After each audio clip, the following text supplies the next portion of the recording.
All right. Hello and welcome to the Remembrancers Retreat live chat night on Monday. My name is Jesse. I'm here with Caro. We have David and Austin with us today. How's everybody doing? Hey, guys. Hey. Hey.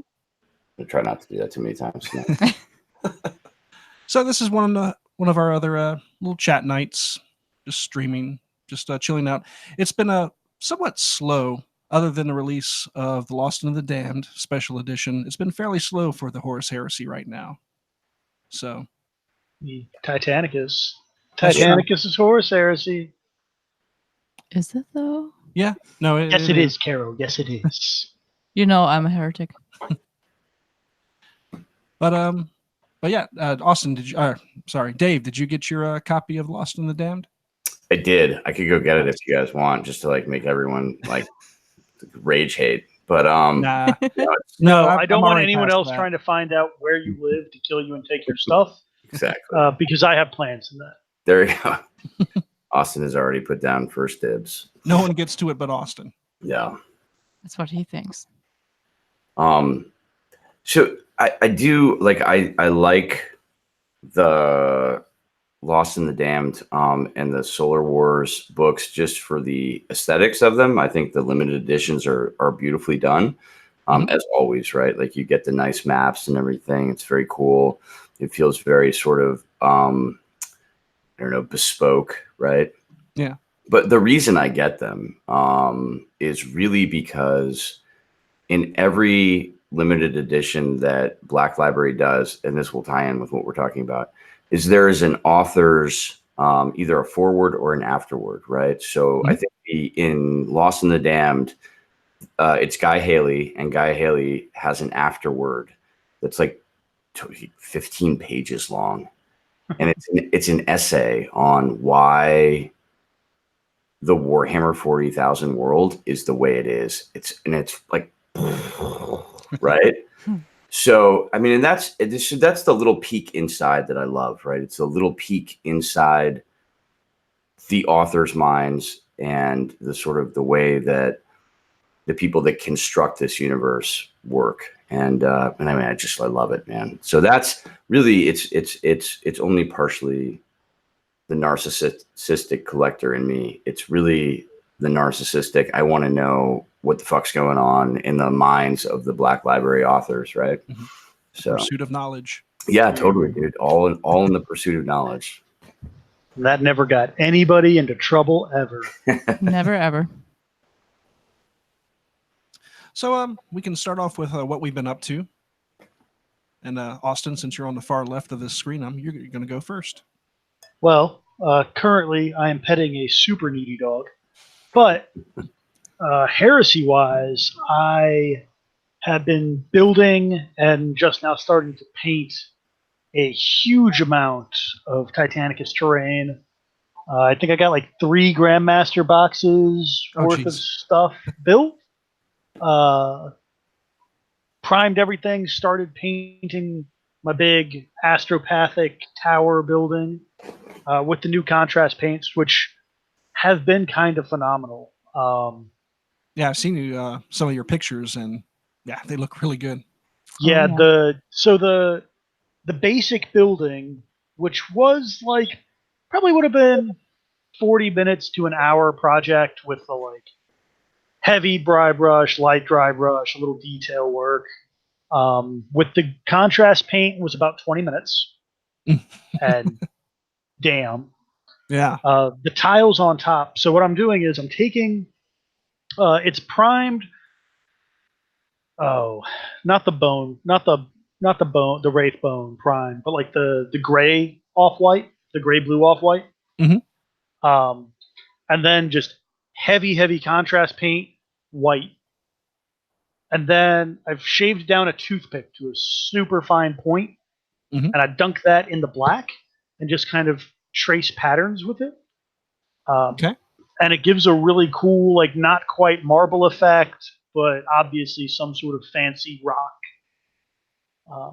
Which I really wish I had some like big flat panel models to try it out on now that I've figured out that it works. And I've been basing demons. So many demons. There's no such thing as too many demons. You're damn right, Caro. Yep. And I had my first game with demons against Robbie. We Yep. played a 1,500 point Centurion game the other day. It was a lot of fun. Some things went well, some things went badly. The thing that went worse was I realized, I think the next day, that I had, in fact, only had about 1,100 points. Because I had the That's list. significant. Yeah, I had the list and totally forgot that, like, when I set everything aside, I also had lesser demons in there, like a 400 point unit of lesser demons, Mm. and they weren't based yet, so they didn't make it onto the field. So like, oh, you guys aren't done yet. I'm not putting you down. You're on square bases still. So that's what I'm blaming it all on. Because a couple of times I was playing the game and I was like, Robbie, what are you doing? I was told demons were OP, and that's just not what's happening here. But they were a lot of fun. It's kind of getting me out of my comfort zone. It's like, as a militia player, primarily, I kind of win the game turn 5-6. When there's not a lot of anything left, and my guns can just blow that lone like 2 or 3 Marines to pieces. With demons, if you haven't won by turn 5, you're not gonna. Yeah. 'Cause, like my demon swarms were getting instant death by bolter fire. That was good. It's almost like a reverse attrition game. Like you're like with militia, you're playing from like the first turn, you're playing the attrition game, right? So you're buying time for space. And with demons, you've got to do the reverse of that. You've got to go in hard, right? Yeah. And you got to go in hard, and you got to get your kills in fast, and you got to win, and you got to do the things that you need to do, because you know that you're going to lose the attrition game. There were definitely a couple of times where I was thinking to myself, man, I really just want to dance around another turn to, like, is this charge, like, this combat isn't quite what I could want it to be, and if I wait another turn, I could bring more guys in, but then everybody's going to be a point less strength and toughness, and that's not worth it, so we got to go now. So how do you think the demons work? Like, I mean, you definitely did not bring a quarter of your army, but like, how do you think they would work in Centurion? Because Centurion's not a build that is recognized really outside of like the I think so the Those Centurion 30K communities. Yeah, it's a fan-made build, right? Yeah, it's not not necessarily official. Yeah, it's definitely not official. It bridges that gap between Zone Mortalis and Crusade, right? Well, that's what we were playing. We were playing Centurion. Well, Robbie was playing Centurion. I brought everything that I thought I had based, in the hopes that turned out to actually be a Centurion list. Okay. And I don't think demons will feel the lack. Okay. It's only one monstrous creature, so that's going to be your demon lord. Right. So you're going to be lacking kind of the heavy hitters. But my God, just demon troops will win you all the wars you ever wanted to win. But you can't play that super elite demon list with a lot of monstrous creatures, right? Yeah, right.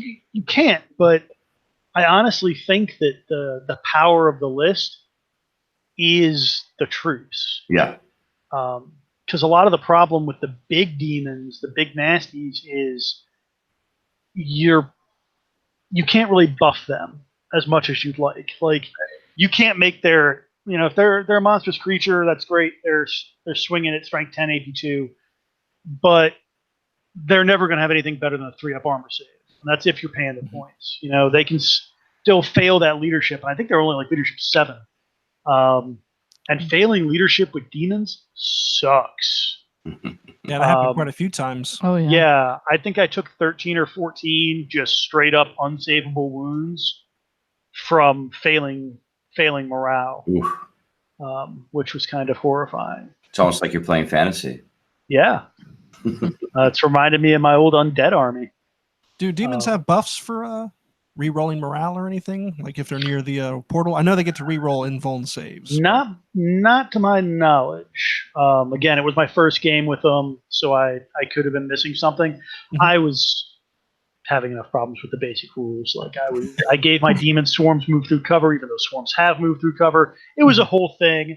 I wouldn't take my knowledge of demons at this point as the gospel, but they were a lot of fun. And even 400 points down, they I won't say that I had a fair challenge on my hands, but I didn't feel the lack as much as I would have if I'd been playing like a Marine army down 400 points. Mhm. And part of that could be just that I know what a 1,500 point Marine army should look like physically. And with the demons, I was like, oh yeah, demons. I'm used to playing 6 points a model for like the good ones. And these are all like 40 points. Of course I should only have 25. It's no big deal. Yeah, I'm really looking forward to it. I'm definitely going to be bringing them for Centurion at Nova. Nice. So I'll be playing a Heretic at Nova for the first time. Finally. Yep. Well, cool. Carol, what have you been up to this week? Well, we went actually and played a game at Battlegrounds That's right. on On Thursday nights. Yes, so I bought a while ago an Alpha Legion list, and I decided it's time to try them out, and I did not read the rules or anything, so I did not do too well. I'm still not used to having Terminators which have only 1 point of... Or 1 wound. Yeah, 1 wound. Yeah. It's like, why even put Terminators at that point? It happens. Yeah, Red Butchers. Red Butchers is the way to go. But it was fun. Next time I might try to not just put them all out on the open field, and we'll see. And I am built... For my Nova list, I built some parts. The only thing which is left to build is the Delegatus. Mhm. And then I just have to paint it all, which is going to be a challenge. We got it. We'll see. I myself am realizing I bit a whole lot more off than I could chew at Nova. And along with our 2 events that we're having at Battlegrounds in August. The first one on August 4th is the Adeptus Titanicus event. And I've got a few things left. Everything is built and painted, but I still need to put some details on and base them. And there's a whole bunch of terrain. I'm also working on that with Austin to help get that set up. Then I also have 1,500 points of Iron Warriors that I need to have finished painted for Nova. Just about everything is built, so that's good. And 98% of it's primed, so we're getting there. Then a little bit of custodian action for the late night Yeah. custodian battles, which would be nice. Oh, God. A few minor repaints for my Dark Angels, because I've been just finished some of the lists yesterday. So yeah, I'm good with that. And all the podcast equipment for Wednesday night, getting all that squared away. Yeah, it's going to be a lot of fun. I hope to God I don't forget anything on my drive up there, because God forbid I'm driving back through Nova. Yeah. Back up. Yeah. No. If you ask me nicely, I might do it. Nah, it'll be fine. What have you been up to, Dave?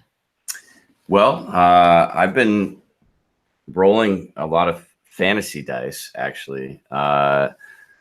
Square movement trays, and man, I don't know. It's been fun.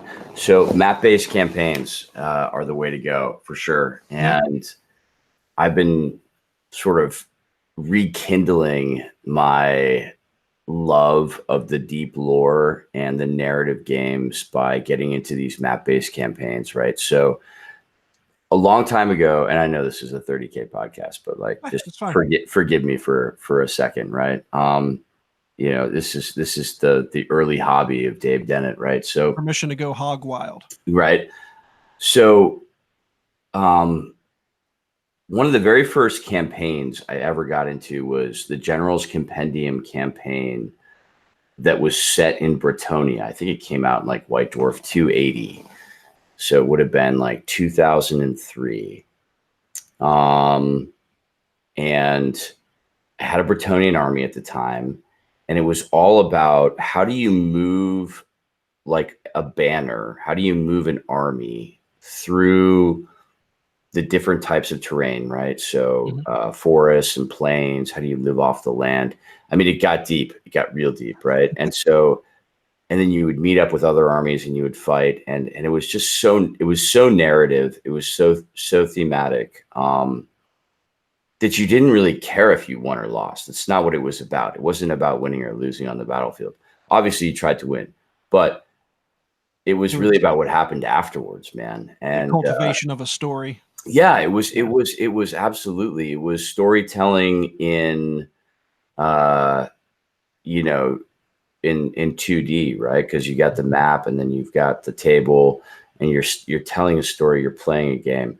And for me, that just like getting back into it has just brought me back to that point in my game and my hobby where it was really fresh. It felt really I don't know, visceral, right?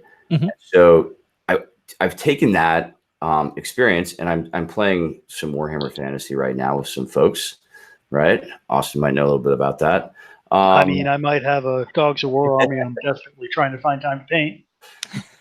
It's fair. But I mean, like applying that to 30K, right? So to get back to the 30K part of the podcast, like applying that to 30K, there's so much depth in the black books that we've only scratched the surface on, right? Like book 4, there's a whole campaign progression table. There's a narrative story arc that you can do, you can play through. There's city fight missions, which we've almost never done. There's strike team missions. Or was that, no, it's strategic raid. Sorry, strategic raid missions. Well, I think they have the Victory is Vengeance, which is effectively a strike team. Yeah. Yeah. Yeah. And there's and there are war zones you can play in that you can accrue resource points. And it's an aspect of the hobby, aspect of the game that I think we've not talked about very much. Mhm. Right. And I'd like to do more of it. I'd like to play more of it. Yeah, for sure. I played a game against Manny, right? Uh-huh. And Manny's just he's such a character, right? He's an interesting dude, man. Like half the time you're not really sure he's there, and then out of nowhere he'll come out with this like just ridiculous deep lore kind of like caps, like a little caption of where the game's at, right? and so Manny's like, I want to do strategic raid missions out of book 6 and book 4. And I was like, fuck yeah, let's do it, dude. That's what this Thursday thing is all about, right? Mm-hmm. Oh, yeah. Try new stuff. Yeah, try new stuff. Thursdays at Battlegrounds. Try new stuff. I mean, we met a new guy at Battlegrounds last time. Dan? Yeah, I mean, not new. He was already on a few events, but still he was around, hung out a bit. We still need to play him. Mm-hmm. He had a Space Wolf list, but because we started the game, it was already way too late. We did not do another one. Yeah. Learning a brand new Legion. Yeah. That's fine. Well, always good to know there's more Space Wolves in the world. Yeah. Yeah, he had most of his Marines all contrast painted up, and they actually look really, really good. Not actually, It just looked really nice. I mean, the gray and it was a paint scheme I can get behind if it would not be for the Space Wolves. Caro. Yes. Not everybody can hang. That's all I'm saying. But I have faith that one day you'll come around. Before that, I'll track JC Dawn. The Caro will one day come around to playing a Loyalist Legion? I mean, to playing the best Legion. Oh, yeah. I mean, I already play Vault Eaters, so I don't know what you have. With the best Primarch. So what else do you want to talk about Titanicus, Austin? Because we had a 4-way battle. Well, not 4-way, but 2-on-2 on, was it Sunday night? Or Saturday night. Yeah, that was a lot of fun. Robbie and I, or not Robbie and I, Robbie came in late. Jared and I playing 2,000 points apiece, and then Jesse and Robbie popped in turn 3 with 1,000. 1,000 point like reinforcements. That. Yeah, that was a lot of fun. It's also taught me that 2,000 is probably going to be my hard limit for Titanicus in future. It got pretty late. Yeah. It took so long. It was a lot of fun, but Jesus. It's one of the reasons why we're live streaming tonight. Yeah, we were planning. Yeah, we'll do a podcast after this, and 10 o'clock rolls around at night. It's like we're not going to do this. We're not going to do that. We're not going to do that. But it was my second outing of my Legio, the Legio Fidens, which made me very, very happy. For those of you that are unaware, the July White Dwarf, which has only been out a week for some dumb reason, They'll cycle back around. They'll cycle back around. Yeah.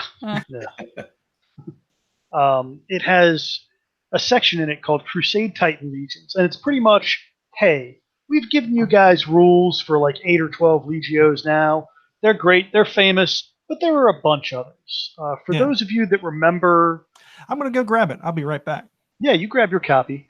For those of you that remember the Halcyon days of, I think it was the 5th edition Space Marine Codex, where you could build your own chapter, or the 4th edition Imperial Guard book. Yes. This is very much like that, and I effing love it. So what happens is they divide the creating your own legion into three different sections. There's the Legio traits. Yep. There's Legio specific stratagems and Legio specific war gear. Now you can pick up to 4 things, but you can only have 2 of any given thing. So 2 Legio traits, a stratagem, and a war gear, good to go. 2 war gear, 2 stratagems, good to go. And there's some fun ones. My Legio, I took the Legio trait Splinter Legio and I've had this Legion since Epic was a thing. It's been probably like 10 years I've had this Legio now, and so to finally get the rules for it has made my heart very happy. And we were always a Warhound Legio. So the best way to get a shit ton of Warhounds was to do the Splinter Legio trait, which in the little fluff blurb they give you is specifically oh, this is for loyalists in a traitor Legio, or traitors that come from a loyal Legio. But so I stole that one from Solaria to get replacing all the Reavers as Warhounds, because I do love me some Warhounds. Wait, are you playing a traitor Solaria Legion? No. No. So Okay. the Legio Fidens in 40K was just sort of a weird Legio that was loyalist, had bone armor, and is from way, way back. Okay. And nobody knows what they did during the Heresy or anything like that. Nothing. So when the new Titanicus came out, I got that beautiful green wash over metallics that I do, and I just did that for all my Titans, and was trying to think of a way to kind of tie that in with my modern Legio. And then the guys over at Iron Sleep, God bless them, they did an Ink 28 campaign around the Green Mechanicum.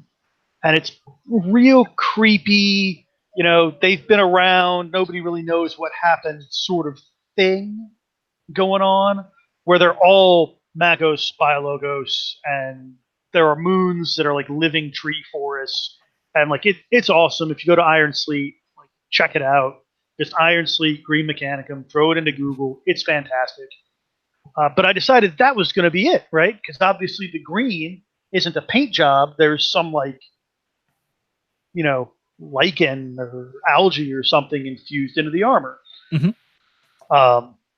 So went with that as kind of my thing. And that backs into the Warhound stuff too, because obviously if you're doing a whole bunch of shit with plants, it's because your Forge World doesn't have any metal to go around. So it's not Traitor Solaria, so to speak, but they do fight kind of on the traitor side.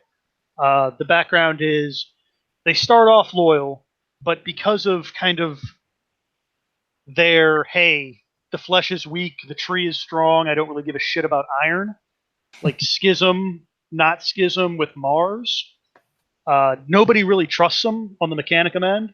So when the Heresy kicks off, Kelbor Hall has done nothing to recruit them to Horus's side just because he never could get anybody in there. But the other loyalist Mechanicum, year one of the Heresy, kind of look around and go, hey, those creepy guys that nobody ever talks to, they're effing heretics. Let's burn their planet and take their shit. Yeah. I love so it. the Legio spends the first few years being loyalists. They get the radio signal, hey, looks like somebody blew up your Forge World. That's a damn shame. For the Emperor, boys. Eventually find out it was the loyalists that did it. And don't so much swap sides as just begin trying to get revenge. So that's where we're at. So the Splinter Legio forcing me to be traitor does make sense in the fluff of my own mind.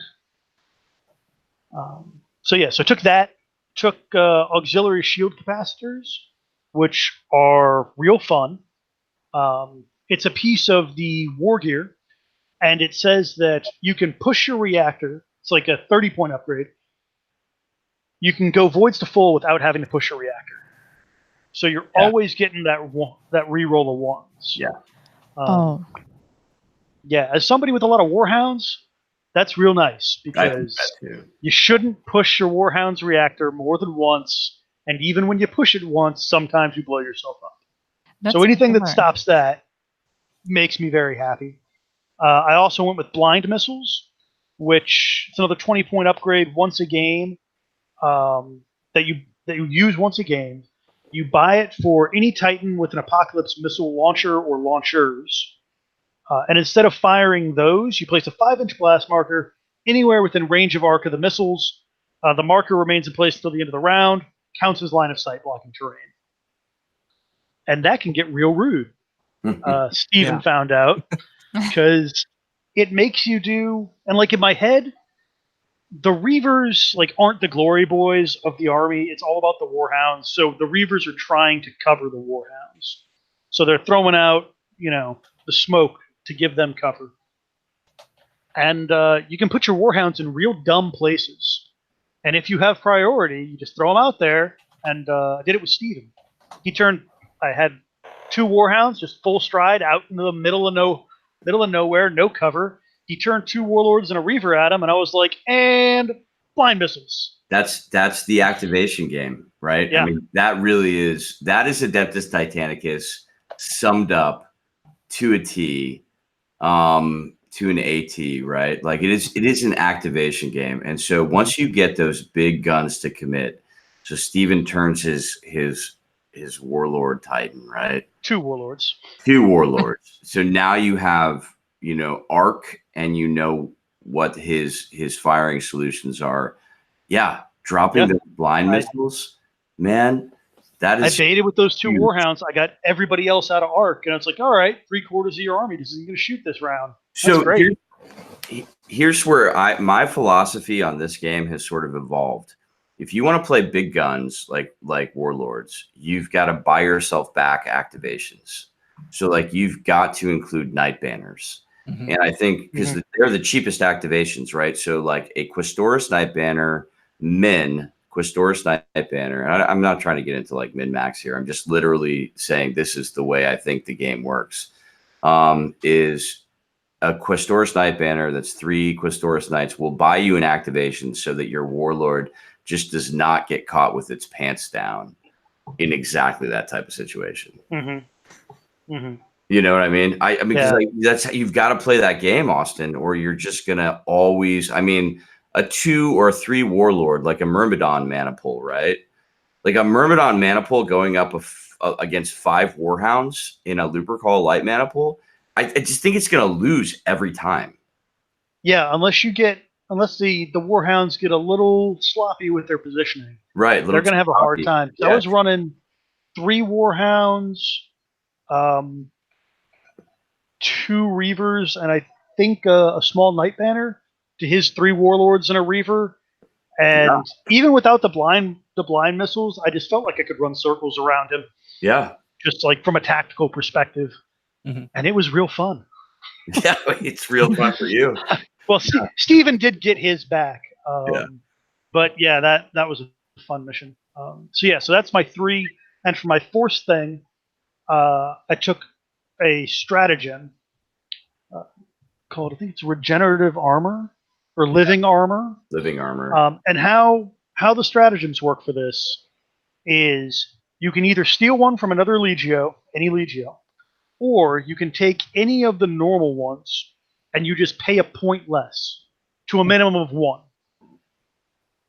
So this is normally a 3-point upgrade. So I get it for 2, and it's once you play the card, and then you pick a location on any Titan you want, and you roll a d10. If that equals or is better than the number of damage that section has taken, heal all damage. If it's less than, you just get the card back to try again next turn. Like when you say heal all damage, you're saying like on the body track? The damage track, yeah. It doesn't fix criticals, I don't think. Holy shit, though, dude. Yeah. It's pretty impressive. It's real good. Of course, when I used it against Steven, it was on an overheat. My flag Titan, which was a Warhound, was badly overheating. So I think I healed like 8 points of damage. Like all but one hole in the damage track was filled on the body. Healed all of it. Immediately took 3 more strength 9 hits to the body from overheat and killed myself. Mhm. But in theory, it seems real good. Does, yeah. And from a fluff perspective, that's all that algae and whatever in the armor just sort of doing its thing. Yeah, I like it. I like it a lot. And there's a bunch of fun things. Like the war gear has kind of the same thing. There's about a dozen. 3, 4, 5, 6. There's like 10 other pieces of war gear you can get. One of which is just steal somebody else's war gear from another Legio you liked. So you can do kind of whatever you want. Like you can steal another, like if you like Solaria's Warhounds and you like, somebody else's war gear and somebody else's stratagem, you can take all those. The only downside you have from one of the kind of approved Legios is you don't have bespoke warlord traits or Princeps and yours traits. Hey, Austin, I almost guarantee you I will blow your mind right now.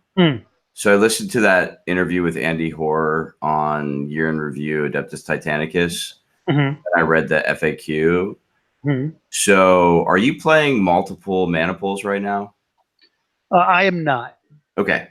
So let's say you were. Let's say you took a Lupercal Light Maniple and a Venator Maniple. How many Princeps Senioris do you think you can take? You got 2. Yeah. Yeah. You get 2, and you get to pick a Princeps Senioris trait for each of them. Yeah, you do. Yeah. Man. I've not seen anyone in our group do that. Yeah. I mean, it does take a lot of points because you got to have at least 6 Titans on the field to make it happen. But yeah. Applesauce wants to know what is the most HP something has as far as legs, body. A warlord body with 8 has 8 HP more or less. Yeah. So I don't know if Pegs. I'm not sure what you call it in this one. damage track, I think is what it's Yeah. called. So not. Oh, jeez. I don't know. Hold on one second. Yeah, I mean, it's got to be a warlord, though, right?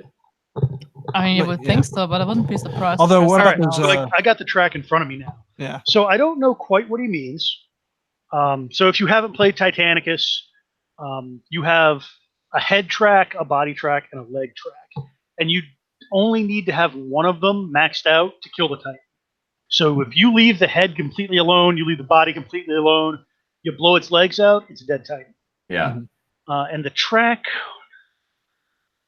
So a warlord has He's talking 7... in the context of the living armor strat.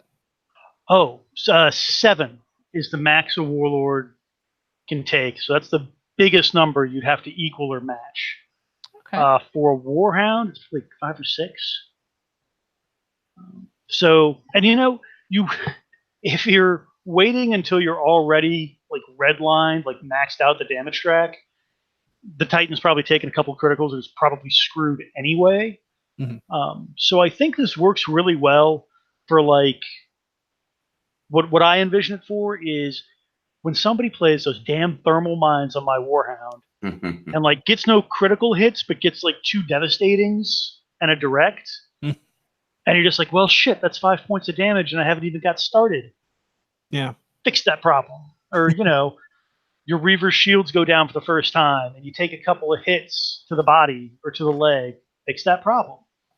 And it also stops them from getting that bonus on you again, which is real nice. Yeah. So Yeah, in front of me, that one is in, I think, Titan or Moloch. Moloch, I think. is Doom of that. Moloch. Yeah. Yeah. So what I have in front of me is the White Dwarf with the creating a Crusade Titan Legion. It's surprisingly pretty thorough. There's like Thorough? thorough. There's a lot of stuff here. Okay. Comprehensive. Yeah. Learning new words. So the way it works here is to create your own Crusade Titan Legion. Choose 4 special rules from those presented below. Mhm. They are divided into Legio traits, Legio-specific stratagems, and Legio-specific war gear. Any combination of the 3 may be chosen. However, players may make no more than 2 selections from each category. Let's see. So Crusade Titan Legions generate their Princeps Senioris personal trait from the table on page 55 of the standard rulebook. Yeah, so it's pretty straightforward and real forgiving, because you can you can steal one of each thing from another Legio. So if you're like me and you really love like that one thing from that one Legio, but it doesn't, like, the rest of it doesn't speak to your heart, you can now just take that, whatever it happened to be, and go hog wild with everything else, because there's some real good stuff in here. Hog wild. And let's look Real at some of good. this stuff here. So in the list of traits, we'll start with the first one, Dark Reputation. And I'll try to skim through the flavor text, but basically, Titan Legion has a reputation for relentless savagery and is widely feared by its enemies. At the end of the movement phase, any enemy knight banners within 3 inches of one of the Legio Titans immediately becomes shaken. And that's real dumb, because a shaken knight is not a super useful knight. I mean, granted, they've already done something to you at that point. Yeah. If they're Most within likely, 3 yeah. inches. Unless you walk up to him within 3 inches, Yeah, just to shake him up. So that's true. So if you can get to them before they Yeah. charge, then good on you. But that is at the end of the movement phase, so that means they've already charged and they've already hit you a bunch of times. But they have only just got the charge attacks. So it is before they unleash their million attacks at your flank and rear in the Right. combat phase. No, it's good. It's really good. I'm not saying it's not. Yeah. Yeah, it's great. Yeah, it's just suck it, Jason specifically, and more generally, those of you that bring Night lists. Those are lethal. Yeah, They're scary. It can get real rude. Then this next one, I think, is I like it for flavor, but it makes you feel like you failed. But Nightless looks so cute, just with all the tiny duckling knights. I mean, they're adorbs. They are totes adorbs. So yeah, also you have the second one, Deep War Vaults, which Yep. I think is kind of pretty fun. Yep. So basically, the fluff is you have 1,000,000 Titans and you don't care, and if one of the Titan Legion's Titans is destroyed without having scored any hits on an enemy unit, it is worth no victory points to your opponent. So those of you with a real desire to have like double fist Reavers just running at people, That works out really well for that. I think this one is for you, because I was thinking about this when I first saw it. I was like, man, that doesn't score a hit. Yeah. That, like, for me, that means a Titan goes down turn 1. Mm-hmm. And that doesn't really happen. But if you've got that close combat Titan, just want to go wild with it, and it gets blown up before you actually get to swing with it. Oh well, didn't lose any victory points. That's actually a pretty good idea. Yeah. So And then I you know got the Oh, I was about to say, and I know there's plenty of people that want to do that. yeah. Why not? If you can, why not? Yep. So the next one is the Elite Magos. The Legio Titans can roll an extra pair dice during their damage control phase in addition to those indicated by their servitor clades.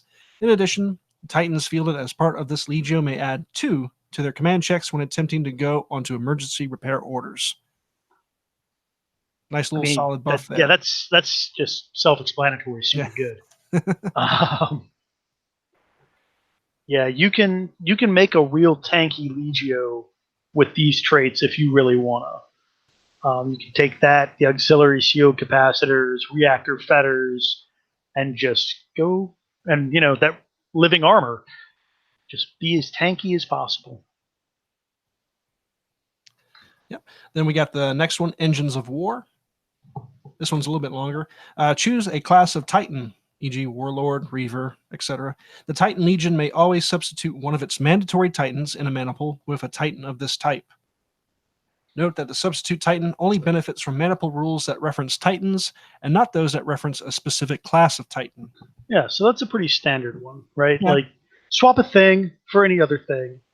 And I like it, and it is really fun. Gives you a lot more flexibility. Yeah, I almost took this one over Splinter Legio until I read that it's only one Titan. Yeah, that is which the is kicker. It is kind of the standard. You seem to get 2 flavors. You either swap any amount of one specific Titan for one other Titan, or any Titan for like your Legio's Titan. So like, it's neither better nor worse than anything else that people are getting. Which is something that can be said for pretty much all of these. Like, I think they did a really pretty good job balancing out the new traits with the stuff already in the books. Yeah, if you don't have this White Dwarf, this is actually, if you like Titanicus, this is a really good one to pick up. Yes, this is a must-buy if you like it. Even if you've got a Legio and love it to death, this is a fun one. It feels like a significant expansion, and it seems to work really well. And you can still add another Legio you could play. Apart from the one you already have, you can just make up your own. Whoa. Okay. You want to hit the next one there, Austin? Sorry, I had to let the dogs out. Oh, What did I miss? nothing. We were just exclaiming how good it is to get this White Dwarf. Mm-hmm. It's real good. Yep. So I think the next one is Fury of the Fallen, if you want to take that one. Yeah, so when one of the Legion's Titans is activated in the combat phase, it can fire each of its active weapons twice. And then after it's completed shooting, immediately roll in the catastrophic damage table and apply results to Titan. So if you are absolutely hosed, go out in a blaze of glory. And I think this one is better than you might think it is at first glance. Just because, I don't know, for me as a Warhound player, there are times when you know, right? Well, the nice thing, it's each of its weapons. Mm-hmm. Yeah, so you just double tap everything. That's really good. And It's like having times basically when a second Titan on the field. Mhm. Yeah, but I mean, you explode afterwards, probably. Yeah, you're guaranteed to die. But think Yeah. about it. Like, But so this last game I was playing, I had a Warhound. It was perfectly fine. It was about to die because it was redlining its reactor. But otherwise, it was okay, except for some shits to the body. But like, nothing was going to kill it. I ran it up behind a Warlord and whiffed, and then exploded. And if I'd had this, Missed. and I was looking for an explosion because I was right next to him. Might as well do damage on the way out. And this would have been perfect. You get that second round of shooting, because as I think Dave knows, you get 2 Warhounds behind or beside a Warlord under the shields, they'll make him have a bad day. Yeah, confirmed. For sure. Yep. Yeah, Warlords under Void Shields or Warhounds under Void Shields will definitely make for a bad day. Yeah. There you go. There you go. Bad day. Let's see. Legio trait, Gunnery Command. Battlefield experience and countless hours of practice on Ornanis ranges have given the Princeps and Moderati of the Titan Legion a keen sense of the capabilities of their Titan's weapons. Titans fielded as part of this Legio add 2 to the result of any command checks made when issuing a first fire or split fire order. Pretty solid. Yep. Nothing to complain about there. Well, in that case, the motive mastery. Titans fielded as That one right there. story of the cause. Loki of the Claws. Yeah. Oh, well, I skipped. Whatever. During the strategy phase, allied knight banners add 2 to the result of any command check when issuing an order that has already been successfully issued to one or more of the Legio Titans. I can dig it. Another Sounds night okay. heavy. Another night heavy one. Makes it easier. Yeah. I can't say I'm super thrilled by it because it means you're ordering them second. And your But knights. like it kind of forces you into an order of activation. But it's also not terrible. And if I fielded a bunch of night banners, like if you're running what is it, a Regina Maniple? Mhm. It's got a bunch of knights in it. Like, damn, hell yes, it was good. Regina. Then we got Motive Mastery, Mhm. +2 to command checks when issuing charge or full stride. That's solid. Like one of the things I loved about Solaria was that the Princeps Senioris trait that you just passed full stride. Mhm. It's fantastic, and I know Jason will really enjoy getting the charge off much more often. Yeah.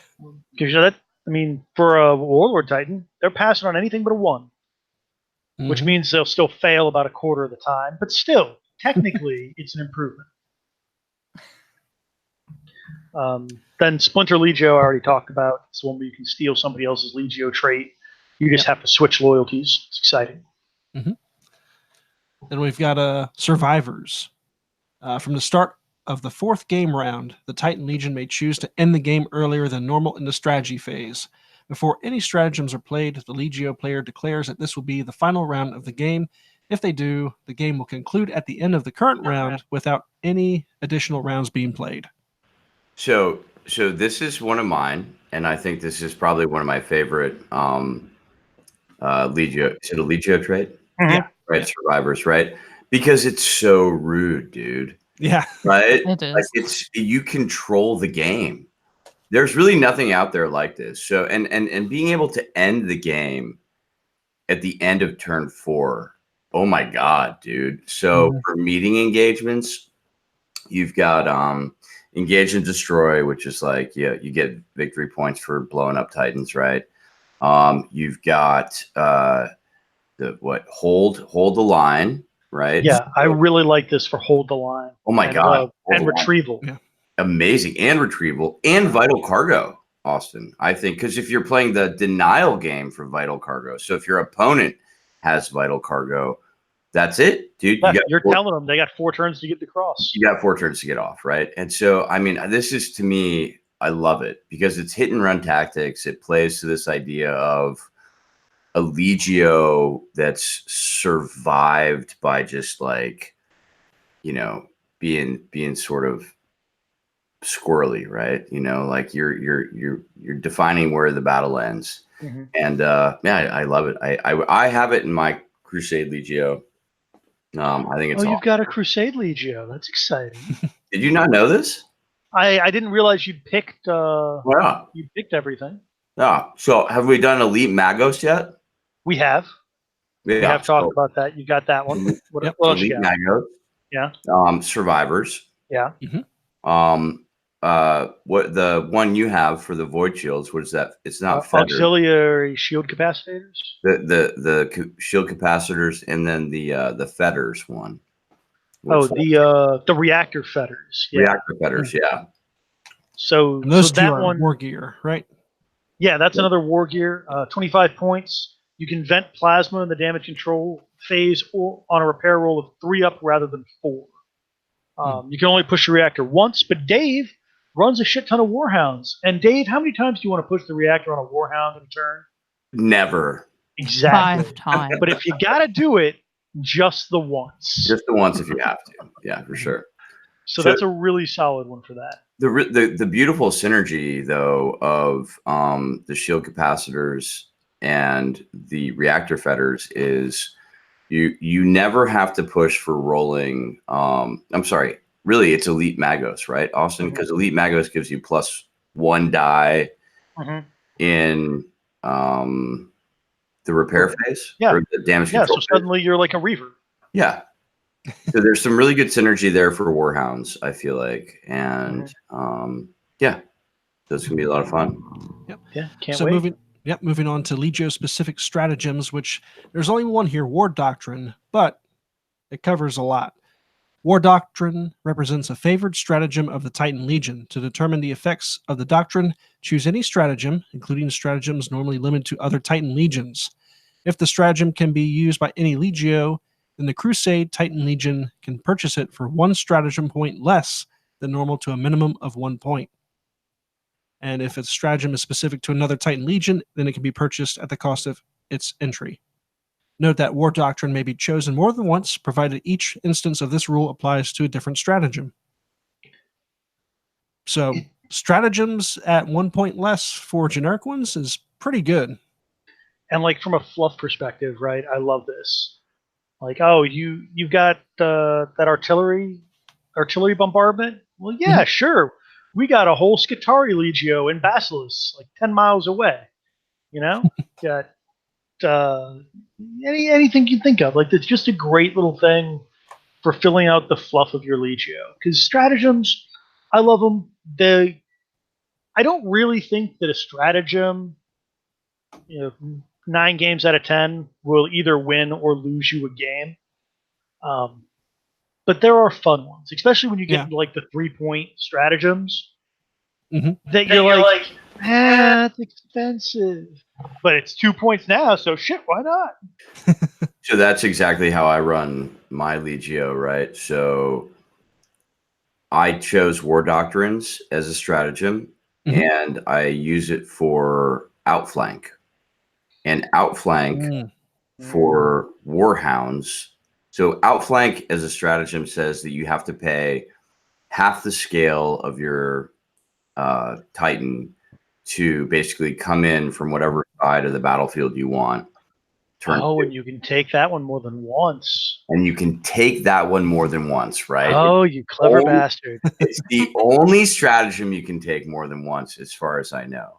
So all of a sudden, Warhounds become 2 stratagem points, and so guess what's happening almost every game? You're spending 4 of your 5 points to outflank 2 Warhounds. Boom. And that's kind of horrific. Yeah. So Austin, one of the things I wanted to ask you, and I have does that work that way? Because there's that last little bit that the War Doctrine may be chosen more than once, provided each instance of this rule applies to a different stratagem. Yes, because I would say yes, because very specifically, choose any stratagem, including stratagems not normally limited, blah, blah, blah, blah. The Legion can purchase it for 1 stratagem point less than normal. So not like normally you can only buy a thing once. Yeah. And what you're saying is blanket all the time. I can take living armor for 1 point less. Dave says, all right, outflank 1 point less. You can take outflank more than once. I feel that it is a legitimate use of. I think it's legit. I think it'll hold up. Now they might come in and FAQ their White Dwarf article, which seems real weird, to say like, hey, you only get the discount the first time you apply it. But I feel it's a solid use. Okay. Fair enough. Continue. So this is really a more general question, and I need to go into the rulebook and explore this myself. But stratagems like vital cargo and missions. Like you can't place the vital cargo on an engine that outflanks, right? Like they've got to start on the board. No, I believe it's at the start of the turn. You pick an engine, that sort of thing. At the start of the first turn. Oh, so they pick an engine on the table. Grab this engine on the table, or maybe it's when you deploy it, you pick. But either way, it's got to be somebody that starts the table. Yeah, but for retrieval, that could be just totally brutal, man. I don't think it helps. Well, it saves you from getting shot at. Turn one. And I think it's got to go within 6 inches of the center. The square board. Yeah, I don't know, but it's just in general kind of terrifying. A lot Oh, of the other discussion player's here trying to sounds hold the terrifying. line. Deal with it. Yeah. Yeah. Oh yeah, exactly. Right. Yeah. All right, moving on to specific war gear. We have ablative ceramic plating. Any of the Legio's Titans can be upgraded to have the plating for 30 points. At the start of the battle, a Titan equipped with ablative ceramic plating can either choose body, legs, or head. The Titan ignores the bonus of the attacker's armor roll as a result of damage already inflicted on the chosen location, as indicated by the command terminal. Additionally, if the head is chosen, in a campaign, the Titan's crew will always survive the destruction of their Titan on a 2-up. I can't really express how good this is because Yeah. Once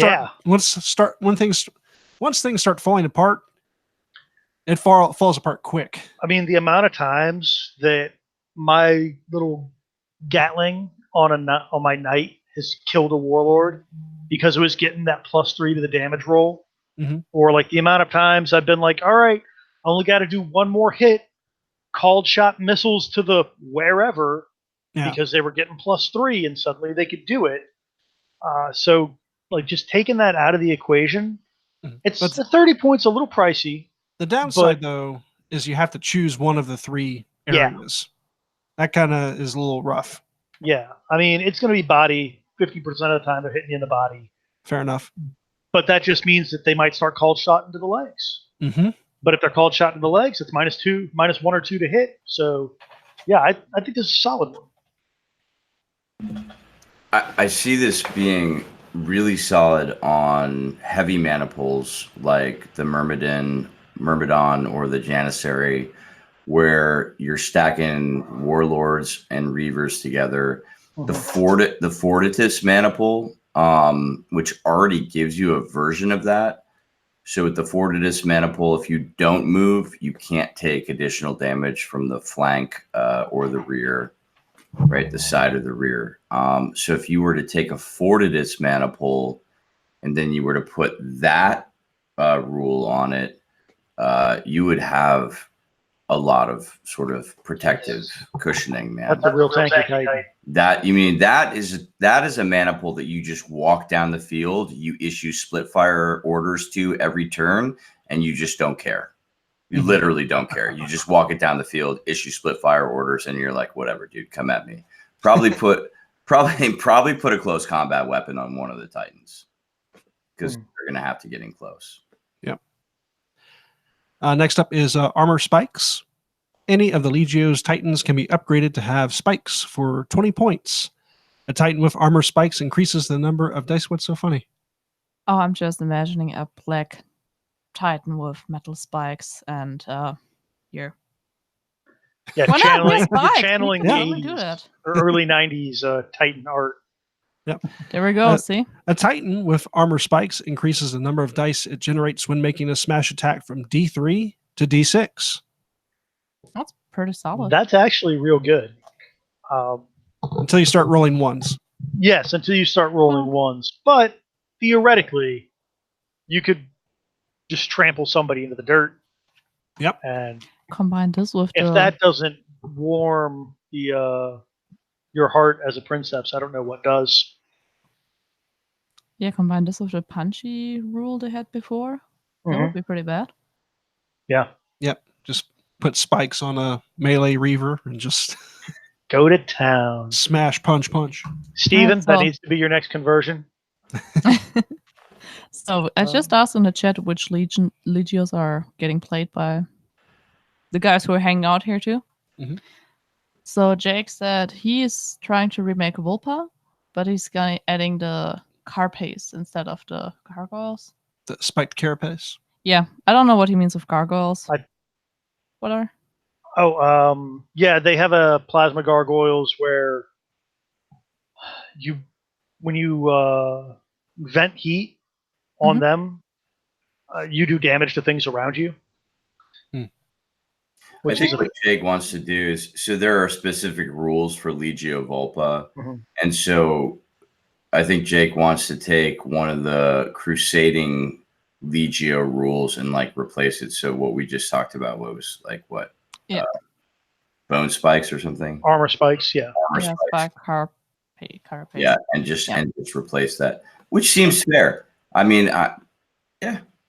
Or you I One mean, you play it. can just you can take everything else that Volpa has as War Doctrine or Splinter Legio or whatever. right? You don't take that thing, you swap out armor spikes, you're good to go. I think so. Yeah.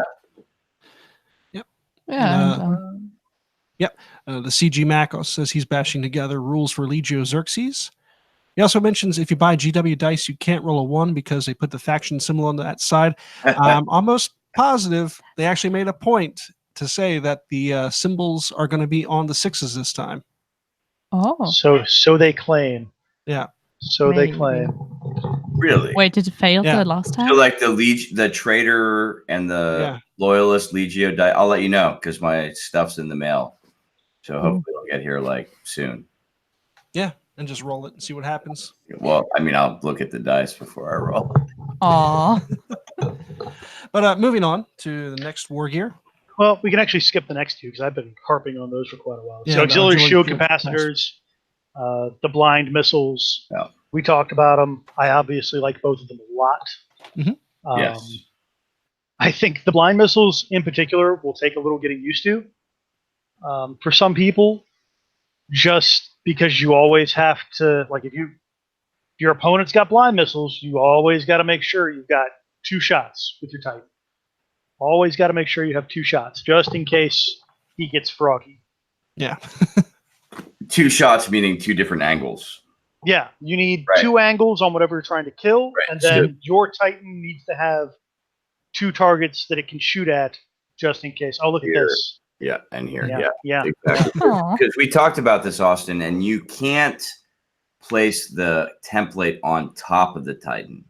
So the way it's worded, in my opinion, Yes. you place. So I'll read it out again, just so we're clear.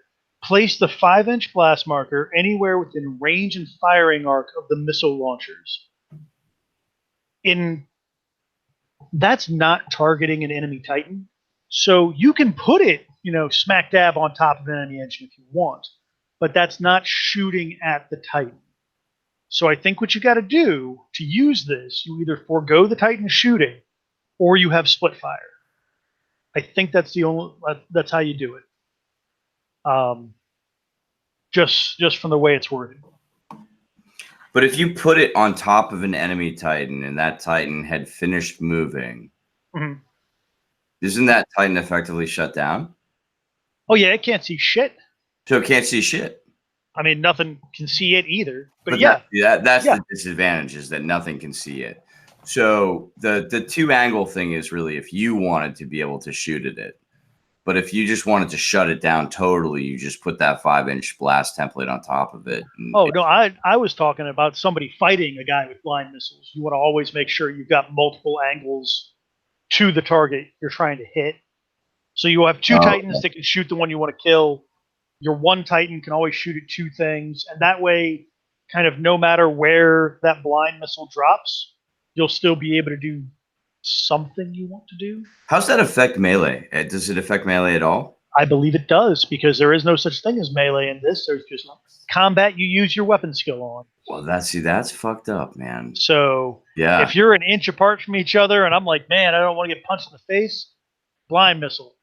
Wow. Can't see me, you can't punch me. Wow. Now, I do admit, having said that, I haven't actually looked at the rules Okay. for weapons with like the melee trait. If there's something in the melee trait that's like enemy in front arc within 2 inches and like doesn't mention line of sight at all.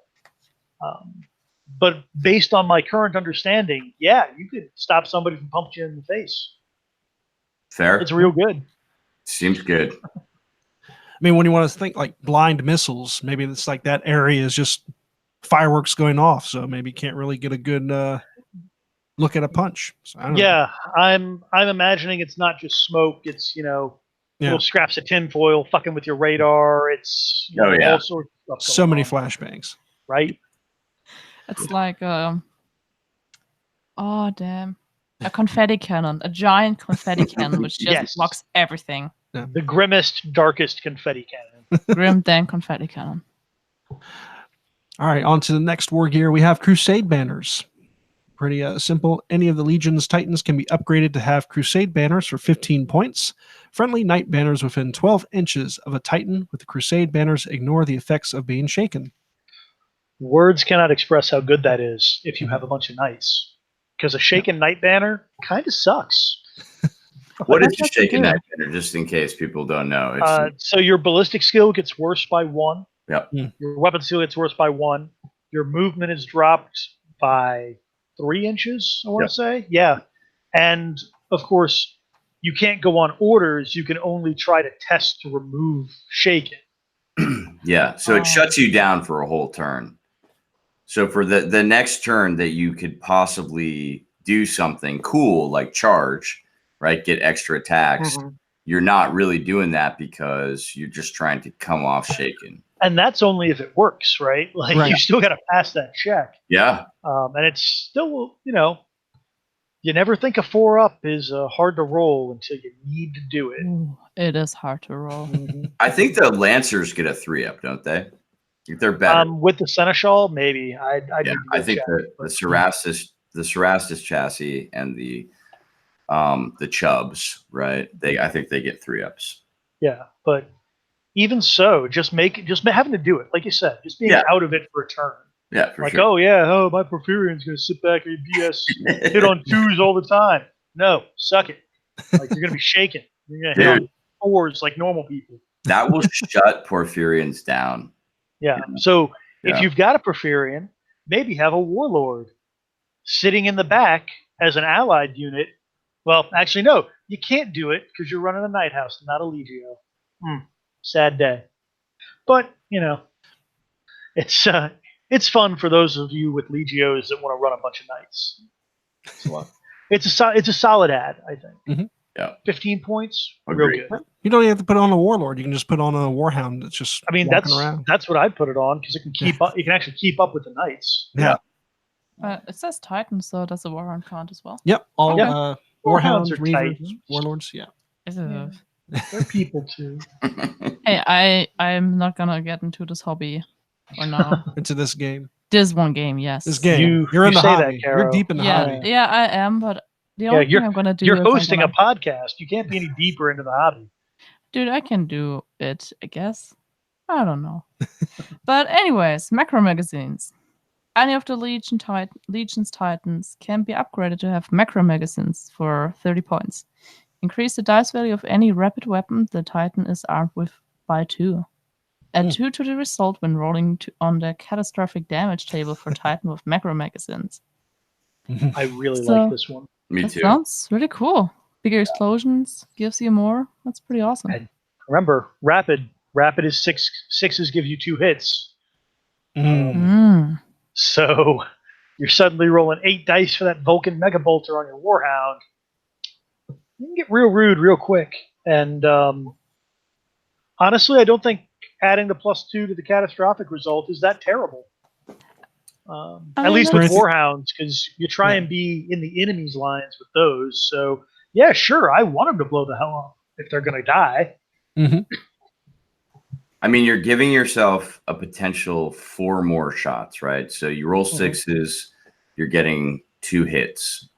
That's huge. On a Warhound, especially late game, shields are down, you're calling shots, you're rolling 8 fucking dice, dude. Potential Yeah. 16 hits. Insanity. The other place this really works is for Warlords that have the macro cannons on top, right? So they've got the macro. So you're paying Oh, 1 cost of, what is it, 20 points, Jesse?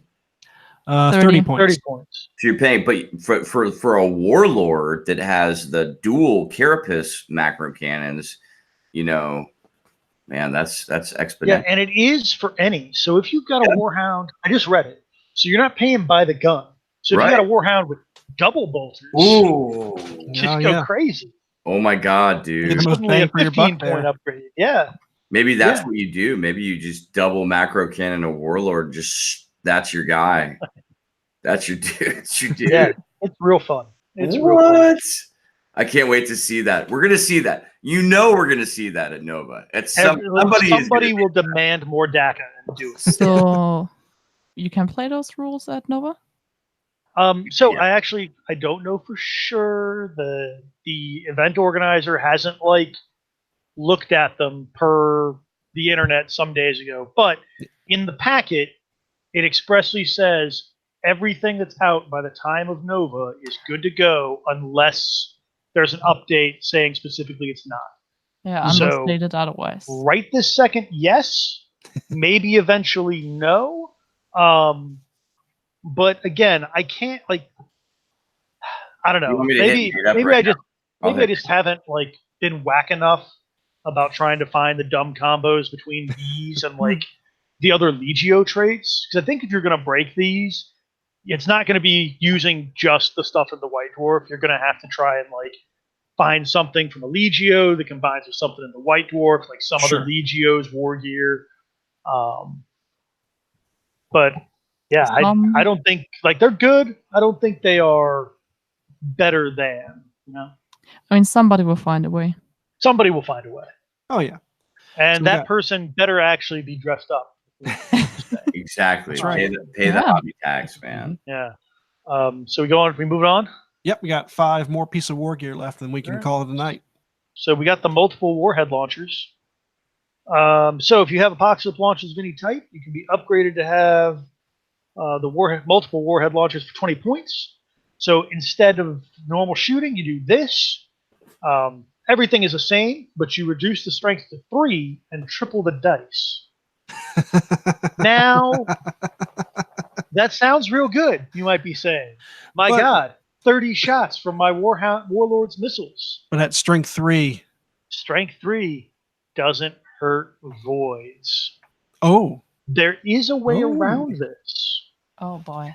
There is a stratagem, one of the new stratagems, hmm that's experimental weaponry that increases the strength of a random weapon by 2.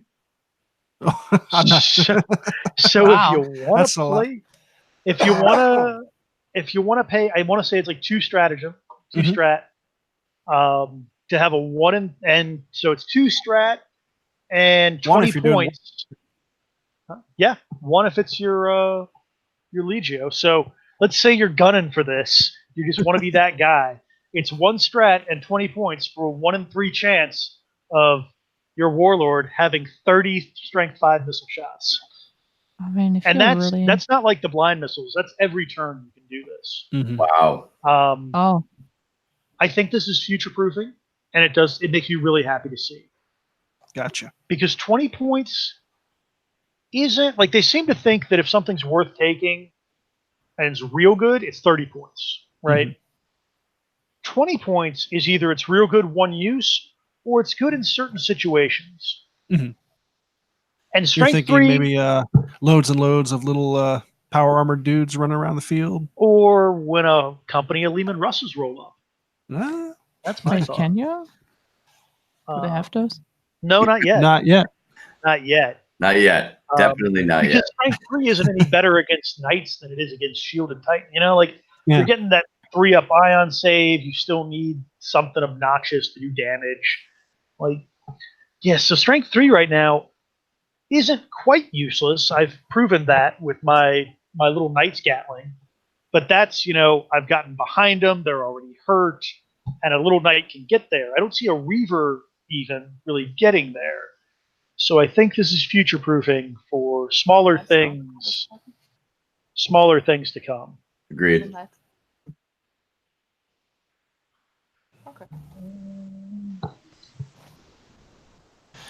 So next up is plasma rifling.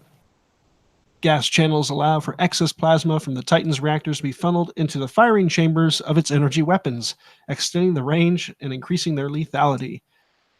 Sure, that works. Okay. These mechanisms are not without their dangers, however, and can put extra strain on the Titan's reactor. Are you Any other saying that rifling for plasma is not a technically sound They just write it in so they can say, "I It's- told you." It's magnets. They Yeah. have magnets in a spiral fashion inside Yeah, science, the bitch. barrel, and that's how Science. you get the. I don't know. I'm a history major, man. I love it. I love it. Reversing the polarity of the neutron flow. You get what? You get additional 6 inches, right? Any of the Legio Titans can be upgraded to have plasma rifling for 20 points per Titan. When firing a weapon with this word plasma or laser in its name, the Titan can push its reactor to increase both the short and long range of the weapon by 6 inches. Yeah. I mean, this also wouldn't be bad if you're close to dying. Then it's like, oh, whatever. Oh yeah. Shoot fodder, explode afterwards, True. go off Yeah. in a fire. But I gotta say, Robbie's friggin' I forget what Legio he was running, but it's the one that has the extended range laser weaponry, Mm. and that was real annoying. Do you think that stacks? Huh? Do you think that would stack, Austin? What do you mean? Do you think if Robbie? Oh, if he had that, yeah, I think it would. You think I mean, yeah. he'd get like would. 12 inches? That'd be fucking I amazing. think his is just you buy an upgrade and it's just the standard. Right. I don't think he put his reactor for it. So I would say, yeah. Like It would. like a Tempestus. He plays Tempestus. So Yeah, so like a Trader Tempestus. yeah. Yeah. Wow. I like it. No, might not even be Trader. I think that's a piece of war gear for them too. Yeah. So I that think it- doesn't force you to flip your allegiance. It's real good. I like it. Next one up. Yep. Now we go on to the Raging Auspexes. Any of the Legion's Titans can be upgraded to have Raging Auspexes for 10 points per Titan. In the combat phase, a Titan equipped with Raging Auspex can measure the range between itself and potential targets before firing its weapons. That would be So handy my for me God- because I don't know inches. We were just My talking about God, this the other day, weren't about we? this. We were just talking about this. We were like, man, maybe give someone like a point penalty if they really want to pre-measure, and Ta-da. they were ahead of us. Yeah. They were one step ahead of us. W knows. Specialist gaming always knows. Also, inches are horrifying. They don't work. Don't make Just- sense. Just do the math for 2.1 centimeters. Inches are superior. You can divide them by 3. It's 2.54. Austin. Come on. 2.54. Not important because this is Sounds like they America. changed the metric system. Sure. Sounds like they had to adjust some things for metric. Honey, you're drunk. Anyway, no, they what did. do They we- totally did. No, I'm sorry. When do you mean when the French people figured out that 1 kg is 1 liter? No, when they figured out like last year, it's like, this thing is like a micron lighter than it was 50 years ago. We got to change the whole thing now. Oh yeah, That- they did do that. No, they did do that. They killed the weight of the kilogram, like their Yeah. fancy Oh, kilogram yeah, the change, Urkilogramm. and they were like, Hate to "Oh be that god, guy, that scientist that just woke up one morning, rolled in, poured his coffee, looked at Checked the the scales, number. like, shit, son of a bitch. I mean, you gotta watch out with all the. look, a foot is the same foot it was since whatever weird ass king decided his was the standard 1,000 years ago." It isn't. There's My so many favorite- different feet My around. favorite measurement has got to be the stone and the hand. The fact that those even still exist, like this is how many stones I weigh, and this is how many hands tall, like a fucking horse is. Like I love that we still have that. Yeah, so like Yeah. when I was in Australia, they would give shit about the metric system the whole time. Oh, metric system is better, blah blah blah blah blah, and they still use stone for weight. Yeah, It's like, just no, setting on no, your you have scale, you dude. have no leg to stand on in this No. argument. Yeah. CG See- Mac, yeah, he now says now it's a measure of atoms or something. I think he's right. I think they went to like Probably. some sort of a atomic calculation Yeah, to like X determine. number of mole of whatever. Now, with that being said, after a little bit of metric bashing, cooking in metric is so much fucking easier. Fuck these Holy crap. cups. I hate it. Cooking is magic. We all know it. Don't try to bring your science Especially into that. metric. No, dude, seriously, I just weigh any ingredient I put in. It's not a size of that's it. volume. It's all about weight, and it's amazing. Look, if you Because can't figure it you out want by taking scale? a pinch of something, Are you the real question is, are you cooking over fire, or are you cooking in like an oven where it's like convection and you're like doing weird math and displacement. Because if you're not cooking over fire, you're just not doing it right. Like there needs to be direct flame on whatever substance you're.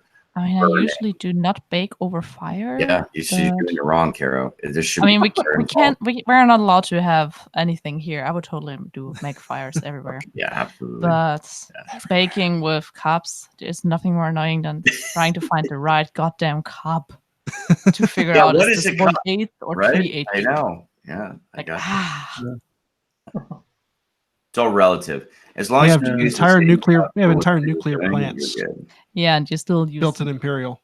Sure, and you also flew to the moon with Hey. Imperial. Yeah, hey, landed on the moon. Our Yeah, NASA our- uses our goddamn nuclear metric. our nuclear facility hasn't exploded. It's true. Well, The only no nuclear German exploded facilities to either. explode have been using metric. I'm just saying.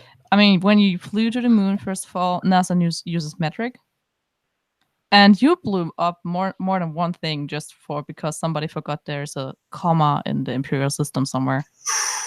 Ouch. Yeah, no. What Moving happened on. was half the people used imperial, half used metric. We crashed a multi-billion-dollar Mars lander. It's fine. See, that's why everybody uses metric. But Jesse's trying desperately to get us back on. Yes. Reactor We'll allow fetters. it. Any of the Legio's Titans can be upgraded to have reactor fetters for 25 points. A Titan with reactor fetters may vent plasma in the damage control phase on a repair roll die of 3 up rather than 4 up. However, it may not voluntarily push its reactor more than once in each phase. Dave, I gotta Yeah. read this one to you. Yeah, Dave bashes people using stone as measurement, but refuses to use ovens. that's right. That's right. Stones Ovens are are technology, cooking, dude. not weighing. But yeah, this is the one Dave used. It's great. I like it a lot, especially for hounds. It's Very nice. exciting. And how often do you really push your reactor more than once per phase anyway? Ooh, it happens. I mean, Yeah. is But it you really don't that want it. often though? Like, yeah, I it's think only in it's a dire good trade-off. situations. Yeah. I think it's a good trade-off. And we got a final one. Austin, you want to take that? Yeah, so it's War Chest, and it is steal another Legio's specific war gear. You can purchase it. You got to use all the rules that it has. You know, upgrade only usable by warlords. You can only buy it for your warlords. Pretty self-explanatory. Go look at the book, find a thing you like, use that thing. So yeah, all in all, I like them a lot. They're a lot of fun. There's nothing too OP. There's some really good ones. There's some ones that are more situational based on the list you like to run. But I don't think any of them are bad. And that's, I think, the most important thing. Is you can take these, you can be as, whatever fluff narrative you've got going on, you can make a Legion for now, or a Legio for now. And that's real good. That's So real now I good. have one last question about how you build your Legio. Does this go off your general all when you play a 1,500 point list? Do those Legio rules go off there, or do you have a different pool just for those rules? No, so it's basically No, this is think of it like building your own chapter or a legion in a I've never starting. done that. Yeah, Well, think you of don't, this but- as like Black Shields, right? Think of this as like the Black Shield rules. The rules are all the same, no matter how big a points game you're playing. You're still taking these four, whatever four you've got, and running with it. Okay. So it's not like, oh, it's 1,000 points, I only get 3, or 2,000, I now get 5. You always get no. 4. I'm saying I think I know what Caro's saying. I think Caro, I think most of those upgrades you pay per Titan. okay. There we go. Okay. Yeah. Oh, gotcha. yes, Yeah. yes, sorry. I thought it's a one pay and then you have it for everything. Yeah, no. So it gets expensive, No, there's especially Okay. if you're layering them on top of Warhounds, right? So I think Kind of my like war- demons. Yeah, Yeah, that's right. Exactly. Yeah. yeah, you can add 60, 70 points to a Titan if you're not paying attention using this stuff. Yeah. Like, I think mine right now are like 50 points more expensive than they should be. Wow. For some. Yeah. For like my Reavers, that adds up. It does. Yeah. It definitely does. And this is the activation game again, right? So you're trading off a superior engine for less activations, which in this game that's dangerous. You've got to be able to have that. Hey, let me stop the presses real quick here. What? If you go, Jesse, Mhm. page 108, Of of the White Dwarf. Okay. If you look at the Legio Nasus engine, the white and blue warlord, look at its base. You see that? You see what's on its base? You see what's on its base? My! Jesse? There is a tiny little Munitorium container. Yeah, there is. Where'd that Yeah, come there from? Can you show that to us, Jesse? I could try. Yeah. What container? Yeah. Container Look at of me. what? Nope, Look, can't up, see. up, hang on. You can- There it is. Hang You on. can see it. I think I could Austin, change it you to where have it just to- showed You have me. to stop talking, though. Everybody stop talking except for Jesse. There we go. There we go. There we go. So, I can do it manually now. Look there. what in the world is Look at that? that at the feet of that That's warlord. it, dude. Got it. Epic confirmed. Yeah. Why are you all so excited about some tiny box? Because tiny Because- Connex boxes have been something that I've wanted for a long time. And Tiny My Connex buddy- boxes infer tiny space marines and tiny tanks. really, it means a tiny terrain sprue, right? Like, Tiny terrain sprue. Yeah. Only tiny terrain so far. Yeah. I don't see anything about Wait, Space actually, Marines. I'm sorry. That tiny crushed Connex is something that Forge World leaked a long time ago. There's Is a it? whole, there's a whole range. No, I remember this now. Oh, Yeah, there's a whole range of scatter terrain that's coming out. There's a generator, that generator thing that's like on one of their bigger tiles. Mhm. They shrunk it down. That crushed oh Connex. yeah. You remember, I Austin? oh. Yeah. Oh, I know. still, look how I know. exciting that is. It's Mhm. super cool. It makes me real happy to see it. But yes, Epic confirmed. You heard it here first. That's right. Y'all are nerds. That's right. You know it. Yep. I And do. and with that, does anything have anything further they want to say? Metric No, system rules. What'd you say? what? The metric system rules. Okay, Karo's plugging the metric system. Absolutely. Makes sense. Austin, you got The anything? metric system. It makes sense. Lord, I could see the thumbs up in her eyes. Dude, Um, it's like the chocolate commercial of a brand I'm very used to. The slogan in German is just square, practical, good. And that's the slogan. Quadratisch, praktisch, gut.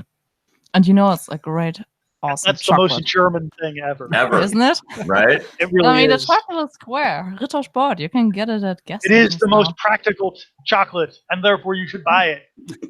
Yep. Damn. It Sold. is square. It is chocolate, and it is good.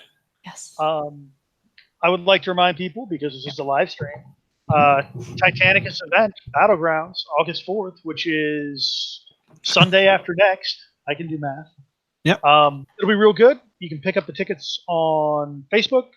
I think there are 6 left, maybe less, because there was 6 as of like a week ago, which is the last time I checked. But it'll be real good.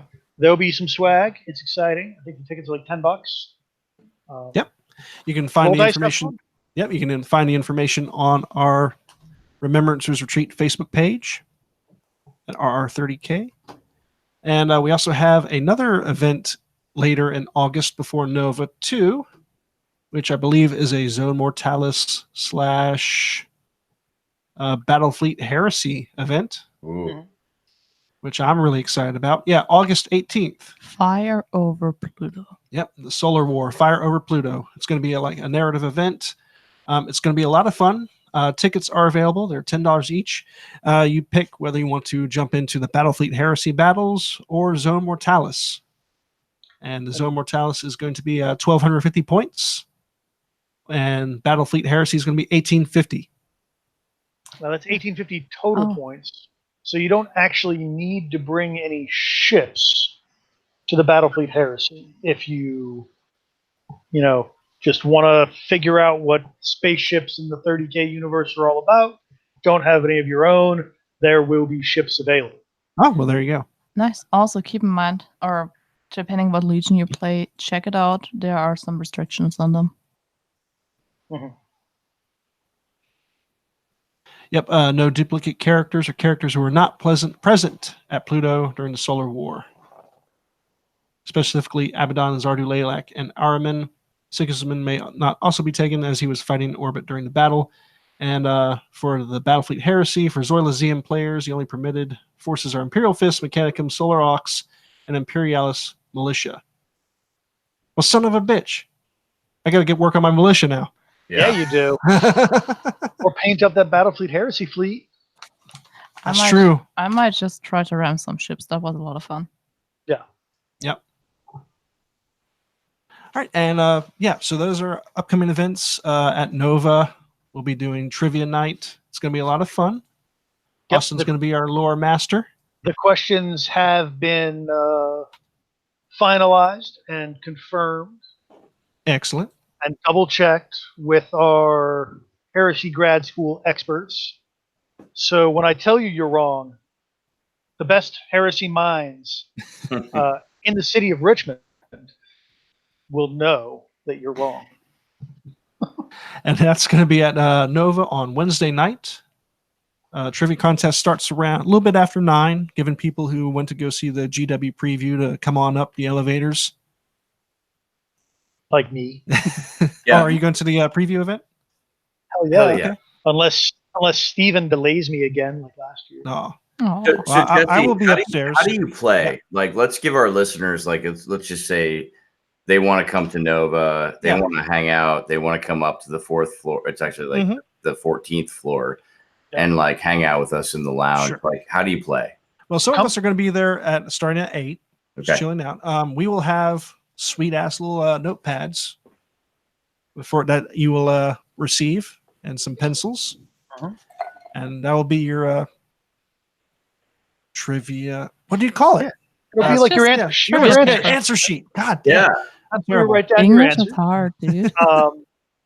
There will be 20 questions ranging from if you don't get this one right, please leave, to if you haven't very specifically listened to the episode of this podcast where I told you I'm going to ask you this question and none of you will know it otherwise, you're going to get it wrong. The winner may or may not win fabulous prize And or what- prizes. Which episode was that? For the people Oh, I out have there? no idea. Oh, It was when we were God. talking about book 8, the fancy new anti-psyker stuff. The Okay. Syracana stuff. Was it Yeah. Sarah? Okay. It's in one of the Psi Arcana episodes. I don't remember if we had 1 or 2 episodes on that. Okay. I'll but try it's to in give people there. some hints on that one because, yeah. Yeah, Hey, that come one, on. that Somebody one's had real bone. rude. That's Actually, super- when I Is sent that- it out, so I wrote up all the questions and I sent it out, and I don't actually have a copy of book 8. So for the 20th question, it just said that thing I swore I'd ask people. You know what it is. Dave can confirm. That's what I sent out. It's true. All right. I'm looking at it But right now. most of them are not that. Like they're. That's there's got to be some like tricky question ones. 20, right? That better be question Yes, 20. that is Okay. Question I 20. mean, we can't play anyway. And I'll ask a question. You'll have between 30 seconds and a minute to answer. Score points. You can do it by yourself. You can have a buddy. Yeah. You can make a team if you really Yeah, wanted you to. can do it. You can do a team. We'll have some small giveaways, and we'll Yeah. also be running the little raffle for the Yeah, and like charity. there's no. I don't think right. There's no money to sign up. You just come up and do it. Yeah, it's absolutely free. It's to absolutely join. free. Come up. Help charity by having a drink or 3. Answer some heresy questions. Maybe win fun prizes. Yeah. Be a good time. It's going to be a lot of fun. Yep. And with that, we'll wrap this episode up. Be sure to follow us on Facebook. See, I got a paper now, so I don't sound like a. God, now people know that you don't memorize it. Yeah. Be sure to follow us on The Facebook. magic's gone. It's all gone. Jesse, what are you doing? Or Come was the on. magic never there before? I'm not gonna say. Facebook, Instagram, Twitter at RR30K Podcast. Be sure to check out our Teespring store at teespring.com/stores/RR30K Podcast. Thank you for people leaving 5-star reviews on Apple Podcasts. And if you haven't already and enjoy listening or watching to our show, head on over there. The link will be provided in the description in the podcast link. If you really enjoy hanging out with us and would like to throw a few bucks at us, we would definitely appreciate it on our Patreon at patreon.com/RR30K Podcast. This week, we'd like to thank our top tier patrons, Alex Self, Chris Mack, Garner of the Tree of Woe, and Joe from Music City Heresy. Thank you guys so much for your support. every month, we definitely appreciate it. And be sure to also check out our website at rr30k.com And check out Instagram. and Instagram.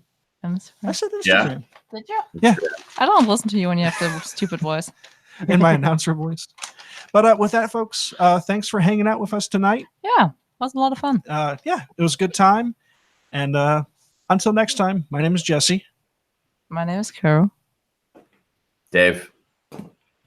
Austin, I'm waving, but you can't see me. He's a phantom. Until next time, keep those dice rolling. Yep, enjoy. I'm going to play the end music there, too. So professional. Have a good night, folks. Have a good night.